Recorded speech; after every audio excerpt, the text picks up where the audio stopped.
This is problem 2 on practice exam 1 of chapter 2 in the book Problem Solving with Differential and Integral Calculus.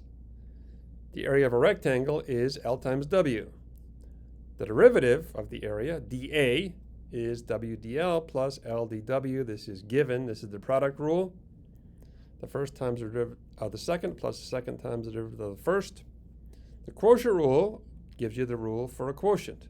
We can write the normal equation for the area of a rectangle as W is A over L. Just divide both sides by L and solve for W. We want to calculate dW from this equation. We could use the quotient rule, but let's derive the quotient rule. And we're going to use the product rule. Here's the product rule. We're going to solve this equation for dW, and then we're going to eliminate W from the equation and get dW in terms of L, dL, A, and dA. All right, so first thing we do is solve for dW. Do algebra.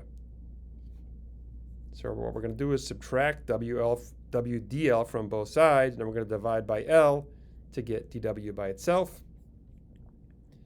We want to get rid of the W. We want to express everything only in terms of L, A, and their derivatives. So we can use the normal equation. W here, we know it's A over L. So we're going to substitute in A over L for W. And then we have this, and we can rearrange it to get rid of this L in the denominator right up here, multiply both sides by L, the top and the bottom by L. So we're going to have LdA first, then we're going to have AdL second, and then we're going to have L squared in the bottom. And this is the quotient rule.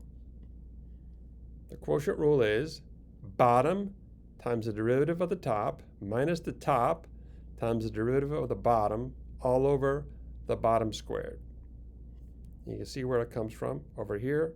The bottom times the derivative of the top minus the top times the derivative of the bottom all over L squared.